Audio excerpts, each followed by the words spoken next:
ஒரே டிக்கெட்டை பயன்படுத்தி சென்னை மாநகர பேருந்துகள், மெட்ரோ ரயில்கள் மற்றும் மின்சார ரயில்களில் பயணிக்க உதவும் அண்ணா செயலியின் சோதனை முயற்சி தொடங்கப்பட்டிருக்கிறது. சென்னை ஒருங்கிணைந்த போக்குவரத்து குழுமம் இச்செயலியை அடுத்த மாதம் அறிமுகப்படுத்த உள்ளது. புறப்படும் இடம், சேர வேண்டிய இடம், எந்த போக்குவரத்து என்பதையும் பதிவிட்டால் மொத்த கட்டணத்தையும் காண்பிக்கப்படும். UPI மூலம் பணம் செலுத்தலாம். QR கோட் பொறிக்கப்பட்ட டிஜிட்டல் டிக்கெட்டை பெற்று பயணிகள் பயணிக்கலாம். 51,000க்கும் மேற்பட்டோருக்கு இன்று பிரதமர் மோடி பணி நியமன ஆணைகளை வழங்க உள்ளார். பல்வேறு அரசு துறைகள் மற்றும் அரசு அமைப்புகளுக்கு தேர்வு செய்யப்பட்டோருக்கு காணொலி வாயிலாக பணி நியமன ஆணைகளை வழங்கும் பிரதமர் அவர்களின் மத்தியில் உரையாற்றவும் உள்ளார். இது தொடர்பாக தனது எக்ஸ் பக்கத்தில் பதிவிட்டுள்ள அவர், வளர்ச்சியடைந்த மற்றும் தற்சார்புடைய இந்தியாவை உருவாக்குவதில் இளம் நண்பர்களின் பங்களிப்பை மேம்படுத்த தாங்கள் உறுதிபூண்டிருப்பதாக தெரிவித்துள்ளார். மக்களுக்காக அல்ல, நாட்டில் உள்ள 5-6 தொழிலதிபர்களுக்காகவே பாஜக ஆட்சி நடத்தி வருவதாக ராகுல் காந்தி விமர்சித்துள்ளார். மகாராஷ்டிராவில் செய்ததைப் போல பீகாரிலும் சட்டமன்ற தேர்தலில் முறைகேடுகளை செய்ய பாஜக முயற்சிப்பதாக மக்களவை எதிர்க்கட்சித் தலைவர் ராகுல் காந்தி குற்றம் சாட்டியுள்ளார். ஒடிசாவின் புவனேஸ்வரில் நடந்த பொதுக்கூட்டத்தில் உரையாற்றிய அவர், பீகார் தேர்தலை கைப்பற்ற நினைக்கும் பாஜகவின் முயற்சிகளை இந்தியா கூட்டணி கட்சிகள் ஒன்றிணைந்து முறியடிக்கும் என தெரிவித்தார். நாடு முழுவதும் நமது அரசமைப்பு மீது பாஜக தொடர்ந்து தாக்குதல்களை நடத்தி வருவதாக தெரிவித்த அவர், தேர்தல் ஆணையமும் பாஜகவின் நலன்களுக்கு ஆதரவாக பணியாற்றி வருவதாக கூறினார். தமிழ்நாடு மாநிலத்தின் வளர்ச்சி டெல்லியை அச்சுறுத்துவதாக முதல்வர் மு க ஸ்டாலின் விமர்சித்துள்ளார். எக்ஸ் வலைதளத்தில் அவர் வெளியிட்டுள்ள பதிவில், மக்கள் தொகை கட்டுப்பாடு, பெண்கள் முன்னேற்றம், சுகாதாரம், கல்வியில் தமிழ்நாடு முன்னோடியாக விளங்கி வருவதாக குறிப்பிட்டுள்ளார். நிலையான வளர்ச்சியை கண்டு வந்தாலும் தமிழ்நாட்டுக்கு குறைவான நிதியை வழங்கப்படுவதாகவும், நாடாளுமன்றத்தில் இருந்து தமிழ்நாட்டின் குரல் வெளியேற்றப்படுவதாகவும் தெரிவித்துள்ளார். தமிழ்நாட்டின் வளர்ச்சி டெல்லியை அச்சுறுத்துவதாக குறிப்பிட்டுள்ள அவர், பழனிசாமியும் அவரது கட்சியும் தமிழ்நாட்டோடு அல்ல, டெல்லியுடன் நிற்பதாக தெரிவித்துள்ளார். தமிழ்நாடு தலைவணங்காது என குறிப்பிட்டுள்ள முதல்வர் ஸ்டாலின், இது இந்த ஓரணிக்கும் டெல்லி அணிக்கும் இடையிலான போட்டி என்று பதிவிட்டுள்ளார். பாஜகவை கண்டு தாங்கள் அஞ்சவில்லை என கூறியுள்ள அதிமுக பொதுச் செயலாளர் பழனிசாமி, அமலாக்கத்துறையினரை கண்டு முதல்வர் ஸ்டாலின் தான் நடுக்கத்தில் இருப்பதாக விமர்சித்துள்ளார். விழுப்புரம் மாவட்டத்தில் மக்களை காப்போம், தமிழகத்தை மீட்போம் சுற்றுப்பயணத்தின் போது அவர் பேசியதை பேச்சு பேட்டி கருத்து பகுதியில் இப்போது பார்க்கலாம்.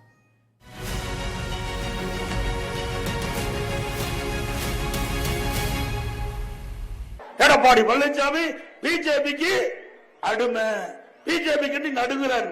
நாங்க நடுங்கல ஸ்டாலின் அவர்களே, நீங்க தான் நடுக்கத்தில் இருக்கிற. எப்ப அமலாக்கத்துறை கதவை தட்டுன்னு பயந்து நடுங்கிட்டு இருக்கிறாங்க நீங்களும் அமைச்சர் பெருமக்களும். அண்ணா திமுகவை பொறுத்த வரைக்கும் எதற்கும் அஞ்சாத கட்சி. இது தொண்டை நிறைந்த கட்சி. தொண்டை நிறைந்த கட்சி தலைவர் அல்ல. எங்க கட்சி உடைக்கிறதுக்கு என்னென்னலாம் திட்டம் போட்டேன், கொஞ்சம் நஞ்சமா திட்டம் போட்டேன், அத்தனையும் உடை தெரிந்தோம், தகர் தெரிந்தோம். அண்ணா திமுக காப்பாத்துன்னு சொல்றாரு யாரு? ஸ்டாலின். உங்க கட்சி காப்பாத்தப்பா, உங்க கட்சி காப்பாத்து. எத்தனை பேரு எங்க இருப்பாங்கன்னே தெரியல. தேர்தல் நேரத்தில் பத்திரமா இருப்பாங்க. நீங்க புரிஞ்சுங்க எந்த இடத்துல இருப்பாங்க. தேர்தல் நேரத்தில் உங்களுடைய அமைச்சர் பெருமக்கள், உங்களுக்கு சகாக்கள் எங்க இருப்பான்னு நாட்டு மக்களுக்கு தெரியும். பத்திரமா அங்க இருப்பாங்க. இந்த தேர்தல கவலையே பட வேண்டாங்க. யாரெல்லாம் அராஜகம் பண்றாங்களோ அவர்களுக்கு தக்க பாதுகாப்பு கொடுப்பாங்க. யார் கொடுப்பாங்க நீங்க புரிஞ்சுங்க.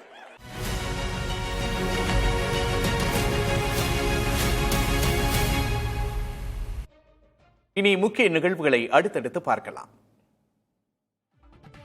செஞ்சி அருகே அதிமுக பொதுச் செயலாளர் பழனிசாமியின் வருகையையொட்டி வாழை மரங்களை கொண்டு அமைக்கப்பட்டிருந்த தோரணையிலிருந்து வாழைத்தார்களை பொதுமக்கள் பறித்துச் சென்றனர்.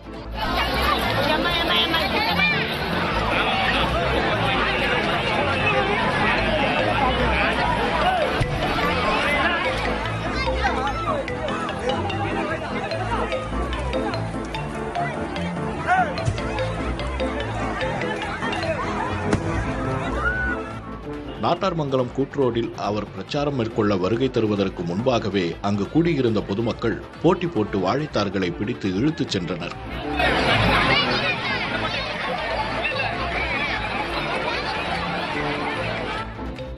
வாழைத்தார்களை எடுக்க வேண்டாம் என்று அதிமுக நிர்வாகி கூறியும் அதை பொதுமக்கள் பொருட்படுத்தவில்லை.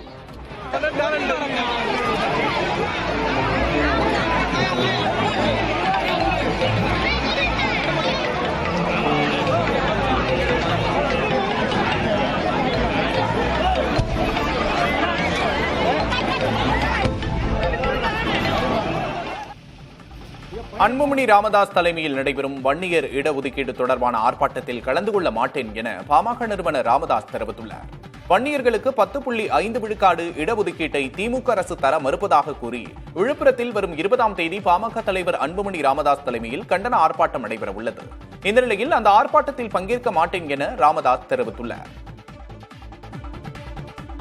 ஐயா, வருகின்ற 20ஆம் தேதி விழுப்புரத்தில் 10.5% இடஒதுக்கீடுக்காக அன்புமணி ராமதாஸ் போராட்டம் நடத்தினாங்க ஐயா.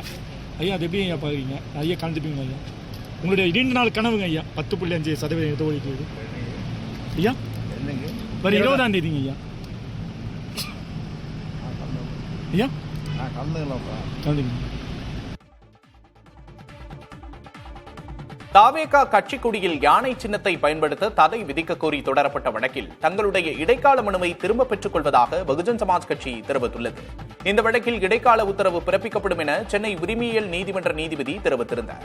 இந்த நிலையில் இடைக்கால உத்தரவு தங்களுக்கு எதிராக வந்தால் அது பொற்கொடி ஆம்ஸ்ட்ராங் புதிதாக தொடங்கிய தமிழ் மாநில பகுஜன் சமாஜ் கட்சிக்கு சாதகமாக அமைந்துவிடும் என்பதால் அக்கட்சியினர் இடைக்கால உத்தரவை தள்ளி வைக்க கோரினர்.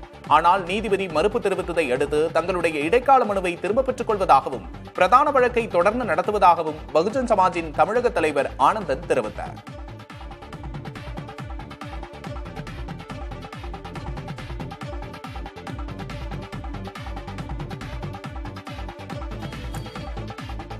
தமிழகம் முழுவதும் இன்று நடைபெறவுள்ள டிஎன்பிஎஸ்சி குரூப் 4 தேர்வை 13,89,000 பேர் எழுதுகிறார்கள். தமிழ்நாடு அரசு துறைகளில் காலியாக உள்ள கிராம நிர்வாக அலுவலர், இளநிலை உதவியாளர் உட்பட 3,935 காலி பணியிடங்களுக்கான தேர்வு அறிவிப்பு கடந்த ஏப்ரல் மாதம் வெளியானது. அதன்படி தமிழகம் முழுவதும் இன்று காலை குரூப் 4 தேர்வு நடைபெறவுள்ளது. அதற்கான ஏற்பாடுகளை தேர்வாணையம் மேற்கொண்டுள்ளது. தேர்வர்கள் காலை 9 மணிக்குள்ளாக தேர்வு வளாகத்துக்கு வர வேண்டும் என்றும் அதன்பின் வருபவர்களுக்கு அனுமதி வழங்கப்படாது என்றும் தேர்வு கூட அனுமதி சீட்டினை கட்டாயம் எடுத்து வருமாறும் அறிவுறுத்தப்பட்டுள்ளது. திருப்பரங்குன்றம் சுப்பிரமணிய சுவாமி கோவில் குடமுழுக்கை ஒட்டி வரும் திங்கட்கிழமை திருப்பரங்குன்றத்திற்கு மட்டும் உள்ளூர் விடுமுறை அறிவிக்கப்பட்டுள்ளது. திருப்பரங்குன்றம் வட்டாரத்துக்குட்பட்ட பள்ளி, கல்லூரிகள் மற்றும் அரசு அலுவலகங்களுக்கு மட்டும் உள்ளூர் விடுமுறை அறிவிக்கப்பட்டுள்ளது. பள்ளி, கல்லூரிகளில் தேர்வுகள் ஏதேனும் அறிவிக்கப்பட்டிருந்தால் சம்பந்தப்பட்ட மாணாக்கர், ஆசிரியர்கள் மற்றும் தொடர்புடைய பணியாளர்களுக்கு இவ்விடுப்பு பொருந்தாது என்று தெரிவிக்கப்பட்டுள்ளது. உள்ளூர் விடுமுறையை ஈடு செய்ய 19ஆம் தேதி வேலை நாளாக அறிவிக்கப்பட்டுள்ளது.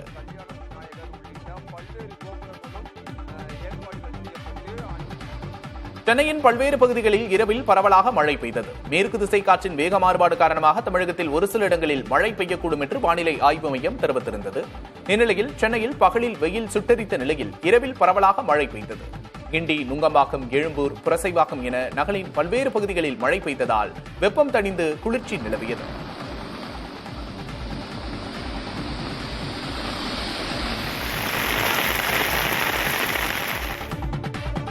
திருமலா பால் நிறுவன மேலாளர் தற்கொலை விவகாரத்தில் கொளத்தூர் காவல் துணை ஆணையர் பொறுப்பிலிருந்து பாண்டியராஜன் தற்காலிகமாக விடுவிக்கப்பட்டிருக்கிறார். சென்னை கொளத்தூரில் உள்ள திருமலா பால் நிறுவனத்தில் மேலாளராக பணியாற்றி வந்த நவீன் 45 கோடி ரூபாய் கையாடல் செய்ததாக அந்நிறுவனத்தினர் கொளத்தூர் காவல் துணை ஆணையர் பாண்டியராஜனிடம் புகார் கொடுத்தனர். இதனையடுத்து நவீன் தற்கொலை செய்து கொண்டது அதிர்ச்சியை ஏற்படுத்தியது. இந்த நிலையில் திடீர் திருப்பமாக இந்த விவகாரத்தை விசாரித்து வந்த மாதவரம் குற்றப்பிரிவு ஆய்வாளர் விஜயபாஸ்கரன் காத்திருப்போர் பட்டியலுக்கு மாற்றப்பட்டார். அதே நேரம் வழக்கை விசாரித்த கொளத்தூர் காவல் துணை ஆணையர் பாண்டியராஜனிடம் தீவிர விசாரணை நடைபெற்றது. திருமலா மேலாளர் உயிரிழந்த ஜூலை 9ஆம் தேதியில் பாண்டியராஜன் விடுப்பு எடுத்தது ஏன் என கேள்வி எழுப்பப்பட்டதாக கூறப்பட்டது. இந்நிலையில் கொளத்தூர் காவல் துணை ஆணையர் பொறுப்பிலிருந்து பாண்டியராஜன் தற்காலிகமாக விடுவிக்கப்பட்டிருக்கிறார். காவல்துறை தலைமையகத்தில் ரிப்போர்ட் செய்ய அவருக்கு அறிவுறுத்தப்பட்டுள்ளது.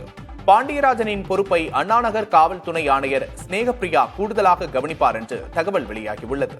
கற்பித்தல் முறையில் இயல், இசை, நாடக கலையை புகுத்துவதன் அவசியம் குறித்து சேலத்தில் நடந்த விழிப்புணர்வு நிகழ்ச்சி மிகுந்த வரவேற்பை பெற்றுள்ளது. சேலம் ஸ்ரீ சாரதா மகளிர் கல்லூரி மாணவிகளுக்கு பல்வேறு கலைகளின் மூலம் பாடங்களை கற்பிக்கும் முறையை நிகழ்த்து கலைஞர்கள் பயிற்றுவித்தனர். இசை வடிவில் சமூக அறிவியல் பாடத்தையும், பொம்மலாட்டம் மூலம் உயிரியல் பாடத்தையும், மேடை நாடகம் மூலம் ஆங்கில இலக்கணத்தையும் பயிற்றுவித்தனர்.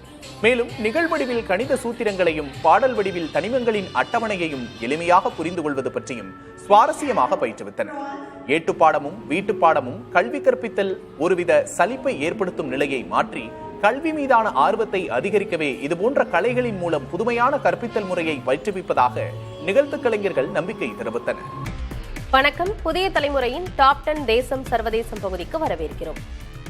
நாட்டையே உலுக்கிய அகமதாபாத் ஏர் இந்தியா விபத்துக்கான காரணம் முதற்கட்ட விசாரணை அறிக்கையின் மூலம் தெரியவந்துள்ளது. ஜூன் 12ஆம் தேதி அகமதாபாத் விமான நிலையத்திலிருந்து லண்டனுக்கு புறப்பட்ட ஏர் இந்தியா விமானம் புறப்பட்ட சில வினாடிகளில் விபத்துக்குள்ளானது. இதில் விமானத்தில் பயணித்தவர்கள், விமானம் விழுந்த இடத்தில் இருந்தவர்கள் என 270 பேர் உயிரிழந்தனர். இது இந்தியாவின் மிக மோசமான விமான விபத்துகளில் ஒன்றாக மாறியது. இந்நிலையில் விமான விபத்து தொடர்பான விசாரணையின் முதற்கட்ட அறிக்கையை விமான விபத்து புலனாய்வு பணியகம் வெளியிட்டுள்ளது. அதில் விமானம் புறப்பட்ட சில நொடிகளில் 2 என்ஜின்களும் 1 வினாடி இடைவெளியில் அடுத்தடுத்து செயலிழந்ததாக தெரிவிக்கப்பட்டுள்ளது. என்ஜின்களுக்கு செல்லும் எரிபொருள் துண்டிக்கப்பட்டதே இதற்கு காரணம் என்பதும் உறுதி செய்யப்பட்டுள்ளது. விமானி ஒருவர் ஏன் எரிபொருள் துண்டிக்கப்பட்டது என சக விமானியிடம் கேள்வி எழுப்ப தான் எதுவும் செய்யவில்லை என பதிலளித்திருப்பதும் தெரியவந்துள்ளது. விமான நிலையத்தின் சுற்றுச்சுவரை கடப்பதற்கு முன்பே விமானம் உயரத்தை இழக்கத் தொடங்கியதாகவும், விமான பாதையின் அருகே பறவைகளின் செயல்பாடு எதுவும் பதிவு செய்யப்படவில்லை என்றும் அறிக்கையில் தெரிவிக்கப்பட்டுள்ளது. பூரி ஜெகநாதர் கோயில் ரத யாத்திரையின் போது ரதங்கள் அதானி மற்றும் அவரது குடும்பத்தினருக்காக நிறுத்தி வைக்கப்பட்டிருந்ததாக மக்களவை எதிர்க்கட்சித் தலைவர் ராகுல் காந்தி கூறியுள்ளார்.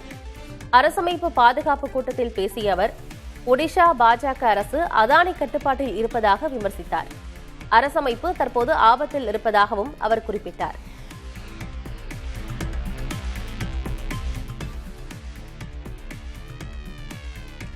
ஒடிஷாவில் காங்கிரஸ் நடத்திய பேரணி அரசமைப்பை பாதுகாக்க நடத்தப்பட்டது அல்ல என்றும், ராகுல் காந்தியை காப்பாற்றுவதற்காகவே நடத்தப்பட்டது என்றும் மத்திய அமைச்சர் தர்மேந்திர பிரதான் விமர்சித்துள்ளார். இதுகுறித்து எக்ஸ் வலைதளத்தில் அவர் வெளியிட்ட பதிவில், ஒடிஷாவில் பாஜக அரசு மீது மக்கள் வைத்துள்ள நம்பிக்கையை கண்டு காங்கிரஸ் அதிருப்தியில் உள்ளதாக குறிப்பிட்டுள்ளார். ஒடிஷாவில் ஏழை, பட்டியலின, பழங்குடியின மக்கள் என அனைத்து தரப்பு மக்களும் காங்கிரஸை நிராகரித்துவிட்டதாக கூறிய தர்மேந்திர பிரதான், மாநிலத்தில் காங்கிரஸ் கட்சியே காணாமல் போய்விட்டதாக விமர்சித்துள்ளார். பிரதமர் மோடி ஓய்வு பெற வேண்டுமென எவ்வளவு அழகாக RSS தலைவர் மோகன் பகவத் கூறியுள்ளார் என காங்கிரஸ் பொதுச் செயலாளர் ஜெய்ராம் ரமேஷ் விமர்சித்துள்ளார். எக்ஸ் சமூக வலைதளத்தில் பதிவிட்டுள்ள அவர், செப்டம்பர் 17ஆம் தேதி 75 வயதாகிறது என்பதை மோடிக்கு மோகன் பகவத் நினைவுபடுத்தியுள்ளார் என்றும், ஆனால் மோகன் பகவத்துக்கும் செப்டம்பர் 11ஆம் தேதியோடு 75 வயதாகிறது என அவரிடம் பிரதமரும் சொல்லலாம் என குறிப்பிட்டுள்ளார். ஒரே அம்பு இரு இலக்குகள் எனவும் ஜெய்ராம் ரமேஷ் கூறியுள்ளார். அரசமைப்பிலிருந்து மதச்சார்பின்மை, பொதுவுடைமை ஆகிய வார்த்தைகளை நீக்க முயற்சிகள் நடப்பதாக காங்கிரஸ் தலைவர் மல்லிகார்ஜுன கார்கே குற்றம் சாட்டியுள்ளார். புவனேஸ்வரில் நடந்த பொதுக்கூட்டத்தில் உரையாற்றிய அவர், ஒடிசாவில் பட்டியலின மக்கள் மற்றும் அரசு அதிகாரிகள் மீது பாஜக ஆதரவாளர்கள் தாக்குதல் நடத்தி வருவதாக கூறினார். தொடர்ந்து பேசிய அவர், பாஜக ஆட்சியில் தங்கள் உரிமைகளுக்காக போராட வேண்டிய நிலையில் பட்டியலின, பழங்குடியின சமூகத்தினர் இருந்து வருவதாக கூறினார். ஆந்திர மக்கள் அதிக குழந்தைகளை பெற்றுக்கொள்ள வேண்டுமென அம்மாநில முதல்வர் சந்திரபாபு நாயுடு வலியுறுத்தியுள்ளார். தென் மாநிலங்களில் மக்கள் தொகை வளர்ச்சி குறைந்து வருவதால் எதிர்காலத்தில் நாடாளுமன்றத்தில் அவற்றில் பிரதிநிதித்துவம் குறையலாம் எனவும் கவலை தெரிவித்துள்ளார். விரைவில் மக்கள் தொகை வளர்ச்சியை ஊக்குவிக்க ஒரு கொள்கையை அறிவிக்க உள்ளதாகவும் சந்திரபாபு நாயுடு கூறியுள்ளார். அதில் அதிக உறுப்பினர்களை கொண்ட குடும்பங்களுக்கு பொது விநியோக திட்டத்தில் வழங்கப்படும் அரிசியின் அளவு அதிகரிக்கப்படுவது, அரசு அலுவலகங்களில் பெண் ஊழியர்களுக்கு குழந்தைகள் பராமரிப்பு மையங்களை அமைப்பது போன்ற திட்டங்களை இடம்பெறச் செய்வது தொடர்பாக ஆலோசனை நடத்தி வருவதாகவும் தெரிவித்துள்ளார். மக்கள் தொகை சமநிலைக்கு 2:1 என்ற கருவுறுதல் விகிதம் அவசியம் என்ற நிலையில் தென் மாநிலங்களில் இந்த விகிதம் குறைவாகவே உள்ளதாகவும் சந்திரபாபு நாயுடு குறிப்பிட்டுள்ளார். இந்தியாவில் புதிய வங்கிகளை தொடங்குவது குறித்து மத்திய அரசும் ரிசர்வ் வங்கியும் ஆலோசனை நடத்தி வருவதாக தகவல்கள் வெளியாகியுள்ளன. புதிய வங்கிகளுக்கு உரிமம் வழங்கி கிட்டத்தட்ட 10 ஆண்டுகளுக்கு மேலாகும் நிலையில் இந்தியாவின் பொருளாதார வளர்ச்சியை வலுவாக கட்டமைக்க புதிய வங்கிகளுக்கு அனுமதி வழங்க திட்டமிடப்பட்டு வருவதாக தெரிகிறது. பெரிய வலுவான வங்கிகள் மட்டுமல்லாமல் சிறிய வங்கிகளுக்கும் அனுமதி வழங்க ஆலோசனை நடைபெற்று வருவதாகவும், வளர்ந்த பாரதம் 2047 இலக்கை நோக்கி பயணிக்க வங்கித்துறையை விரிவுபடுத்தும் நடவடிக்கைகள் எடுக்கப்பட்டு வருவதாகவும் கூறப்படுகிறது. இந்தியாவில் 60,000 கோடி ரூபாய் முதலீட்டோடு சுகாதாரத்துறையில் கால்பதிக்க உள்ளதாக அதானி குழுமம் தெரிவித்துள்ளது. மும்பையில் அறுவை சிகிச்சை மருத்துவர்களுடன் அதானி குழும தலைவர் கௌதம் அதானி உரையாடினார். அப்போது மும்பை மற்றும் அகமதாபாத்தில் செயற்கை நுண்ணறிவு, அதிநவீன உட்கட்டமைப்பு வசதிகளோடு கூடிய மாயோ மருத்துவமனைகளை அமைக்க உள்ளதாக கௌதம் அதானி தெரிவித்தார். சுகாதாரத்துறையில் வேகம் இல்லை என்பதல்ல, ஆனால் போதவில்லை என்பதால் தான் தாங்கள் இத்துறையில் களமிறங்க இருப்பதாகவும் கௌதம் அதானி தெரிவித்துள்ளார். அமெரிக்காவில் இறக்குமதி செய்யப்படும் கனடா நாட்டின் பொருட்களுக்கு ஆகஸ்ட் 1 முதல் 35 விழுக்காடு வரி விதிக்கப்படும் என்று அமெரிக்க அதிபர் டிரம்ப் அறிவித்துள்ளார். அமெரிக்க அதிபராக ட்ரம்ப் பதவியேற்றது முதல் பரஸ்பர வரி விதிப்பு என்ற பெயரில் உலக நாடுகளை அச்சுறுத்தி வருகிறார். இதன் ஒரு பகுதியாக கனடா பொருட்களுக்கு 35 விழுக்காடு வரி விதிக்கப்படுவதாக தெரிவிக்கப்பட்டுள்ளது. இதை ஏற்காமல் கனடா தரப்பில் வரி அதிகரிப்பு நடவடிக்கையில் ஈடுபட்டால் கடுமையான விளைவுகளை சந்திக்க நேரிடும் என்று ட்ரம்ப் எச்சரித்துள்ளார். ஹிமாச்சல பிரதேசத்தில் வெள்ளத்தால் பாதிக்கப்பட்ட தனது மண்டி தொகுதியை கங்கனா ரணாவத் ஒரு நாள் மட்டுமே பார்வையிட்டது விமர்சனத்துக்கு உள்ளாகியுள்ளது. அம்மாநில காங்கிரஸ் கட்சியினர் கங்கனாவை விடுப்பில் உள்ள எம்பி என கடுமையாக சாடியுள்ளனர். மேலும் வெள்ள நிவாரணப் பணிகள் மாநில அரசின் பொறுப்பு என அவர் கூறியதற்கு கண்டனங்கள் எழுந்துள்ளன. அம்மாநில காங்கிரஸ் அமைச்சரான ஜெகத் சிங் நேகி கங்கனாவால் தனது பணிகளை செய்ய முடியாவிட்டால் அவர் பதவியை ராஜினாமா செய்ய வேண்டும் என கூறியுள்ளார். வெற்றி பறிபோய் விடுமோ என்ற அச்சத்தின் காரணமாகவே தென்னிந்திய திரை பிரபலங்கள் பொதுவெளியில் அடக்கமாக இருப்பதாக நடிகை ஸ்ருதி ஹாசன் கூறியுள்ளார். பவன் கல்யாண் மற்றும் விஜய் இருவரையும் அமைதியான ஜென்டில்மேன்கள் என குறிப்பிட்ட ஸ்ருதி ஹாசன் பிரபாஸ் வேடிக்கையான எந்த கவலையும் இல்லாதவர் என தெரிவித்துள்ளார். ரஜினிகாந்த் சுவாரஸ்யமானவர் எனவும் பேசுவதற்கு எளிமையானவர் எனவும் தெரிவித்துள்ளார். ஜூலை 15ஆம் தேதி கல்வி வளர்ச்சி நாளையொட்டி தமிழ்நாடு முழுவதும் உள்ள 6990 அரசு நடுநிலைப் பள்ளிகளில் அமைக்கப்பட்டுள்ள ஹைடெக் ஆய்வகங்களை முதல்வர் மு க ஸ்டாலின் காணொலி வாயிலாக திறந்து வைக்கிறார். இந்த ஆய்வகங்களில் 10 கணினிகள், ப்ரொஜெக்டர்கள், தொடுதிரை வசதி ஆகியவற்றோடு அதிவேக இணையமும் இருக்கும். ஒரு ஆசிரியர் சென்னையிலிருந்து பாடம் கற்பிக்கும் போது மாணவர்கள் தமிழகத்தின் எந்த பகுதியிலிருந்தும் பாடங்களை அறிவதோடு சந்தேகங்களையும் கேட்க முடியும் என்பது குறிப்பிடத்தக்கது.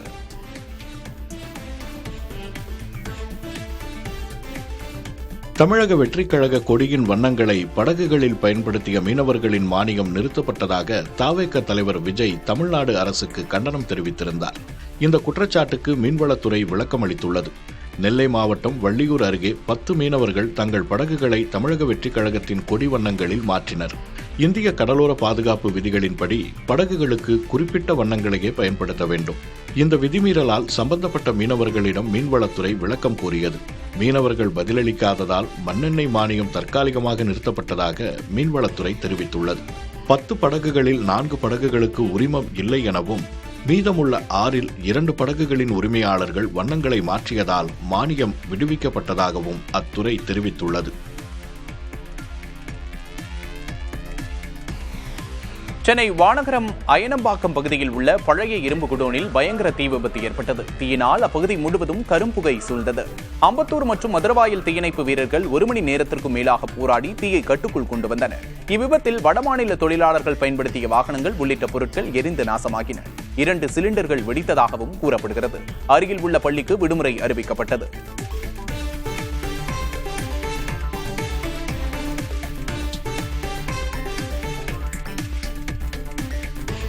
மதுரை உசிலம்பட்டி அருகே மேற்கு தொடர்ச்சி மலைப்பகுதியில் பற்றிய தீயை கட்டுப்படுத்தும் பணியில் வனத்துறையினர் ஈடுபட்டுள்ளனர். உசிலம்பட்டி அருகே நல்லுத்தேவன்பட்டி, லிங்கநாயக்கன்பட்டி கிராமங்களின் அருகில் உள்ள மேற்கு தொடர்ச்சி மலைத்தொடரில் அடையாளம் தெரியாத நபர்கள் தீ வைத்ததில் மளமளவென பரவி மலை முழுவதும் புகை மண்டலமாகிறது. வனப்பகுதியில் தீ வைக்கும் நபர்களை கண்டறிந்து கடும் நடவடிக்கை எடுக்க கோரிக்கை எழுந்துள்ளது.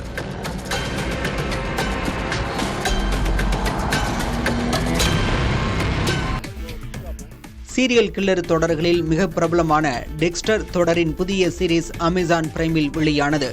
டெக்ஸ்டர் ரெசரக்ஷன் என்கிற பெயரில் இந்த தொடர் வெளியாகியுள்ளது. இதில் Michael Hall, Peter Dinklage, Uma Thurman உள்ளிட்டோர் நடித்துள்ளனர். தமிழகத்திலேயே முதல் முறையாக கன்னியாகுமரி மாவட்டத்தில் காவல்துறையினரின் வார விடுமுறையை கண்காணிக்க தனி செயலி தொடங்கப்பட்டுள்ளது. நாகர்கோவில் மாவட்ட எஸ்பி ஸ்டாலின் செயலியை தொடங்கி வைத்தார். இதன் மூலம் காவல்துறையினர் செயலியில் வார விடுமுறைக்கு விண்ணப்பிக்க வேண்டும். யார் எப்போது வார விடுமுறை எடுக்கிறார்கள் என்பதை நேரடியாக எஸ்பி கண்காணிக்க முடியும். ஒவ்வொரு காவல் நிலையத்திற்கும் தனித்தனியே QR கோட் வழங்கப்பட்டு காவலர்கள் அதன் மூலம் செயலியில் வார விடுமுறைக்கு விண்ணப்பிக்கலாம் என்று எஸ்பி ஸ்டாலின் தெரிவித்தார். இந்த ஆப் மூலமா ஒரு போலீஸ் அந்த QR லிங்கை கிளிக் பண்ணி ஒரு வீக்லி ஆப் அப்ளை பண்ணா அந்த கன்சர்ன் இன்ஸ்பெக்டர் அப்ரூவ் கொடுப்பாங்க. சப்போஸ் ஏதாச்சும் பந்தோபஸ்து விட்டு ரிஜெக்ட் பண்ணாங்கன்னா அதுக்கான அது SDOs போகும். ஸோ அப்படி அக்கௌண்டபிளா இருக்கிறதுனால கம்பல்சரி எல்லாருக்குமே வீக்லி ஆப் கிடைக்கிறது இந்த வெப் போர்ட்டல் மூலமா உறுதிப்படுத்த முடியும். வடகொரியாவிற்கு தங்கள் ராணுவ பலத்தை வெளிக்காட்டும் விதமாக அமெரிக்கா, தென்கொரியா மற்றும் ஜப்பான் ஆகிய நாடுகள் இணைந்து வான்வழி போர் பயிற்சியை மேற்கொண்டுள்ளனர்.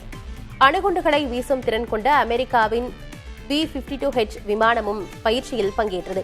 சர்வதேச கடற்பரப்பில் இந்த போர் பயிற்சி நடைபெற்ற நிலையில் பிராந்திய பாதுகாப்பை அச்சுறுத்தும் அனைத்து சட்டவிரோத நடவடிக்கைகளையும் வடகொரியா நிறுத்த வேண்டும் என 3 நாடுகளின் உயர்மட்ட ராணுவ அதிகாரிகள் எச்சரித்துள்ளனர். இதேபோல இந்தோ பசிபிக் பிராந்தியம் மற்றும் அதற்கு அப்பால் உள்ள பகுதிகளை நிலைக்குலைய செய்யும் நடவடிக்கைகளையும் நிறுத்திக் கொள்ள வேண்டும் எனவும் கூறியுள்ளது. ரஷ்ய வெளியுறவுத்துறை அமைச்சர் செர்ஜி லாவ்ரோவ் வடகொரிய பயணம் மேற்கொண்டுள்ள போது இந்த எச்சரிக்கை விடுக்கப்பட்டுள்ளது முக்கியத்துவம் வாய்ந்ததாக கருதப்படுகிறது. யுக்ரைனுடனான போரில் ஈடுபட்டிருக்கும் ரஷ்யாவிற்கு வடகொரியா ராணுவ வீரர்களையும் வழங்கி உதவி செய்து வருவது குறிப்பிடத்தக்கது. காசாவில் மனிதாபிமான அடிப்படையிலான உதவிகள் பெறுவதற்காக உதவி மையங்களுக்கு சென்றவர்களில் 798 பேர் கொல்லப்பட்டுள்ளதாக ஐக்கிய நாடுகள் அவையின் மனித உரிமைகள் அமைப்பு தெரிவித்துள்ளது. காசாவிற்குள் ஐக்கிய நாடுகள் அவையின் கண்காணிப்பின் கீழ் உதவிகளை வழங்காமல் அமெரிக்காவைச் சேர்ந்த தனியார் அமைப்புகளின் உதவியோடு காசாவிற்குள் பொருட்களை இஸ்ரேல் கொண்டு செல்வதாகவும் இது பாதுகாப்பான நடவடிக்கை அல்ல எனவும் அந்த அமைப்பு தெரிவித்துள்ளது.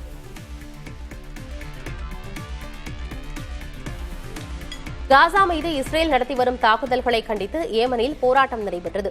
சனாவில் கூடிய ஹவுதி ஆதரவாளர்கள் இஸ்ரேலுக்கு எதிராகவும் பாலஸ்தீனியர்களுக்கு ஆதரவாகவும் முழக்கங்களை எழுப்பினர். இஸ்ரேலின் நடவடிக்கைக்கு எதிர்ப்பு தெரிவிக்கும் வகையில் செங்கடல் வழி செல்லும் கப்பல்கள் மீது ஹவுதி அமைப்பினர் தாக்குதல் நடத்தி வருகின்றனர். பாலஸ்தீனியர்களுக்கு ஆதரவாக ஏமனில் தொடர்ந்து போராட்டங்கள் மற்றும் பேரணிகளை இவர்கள் முன்னெடுத்து வருகின்றனர்.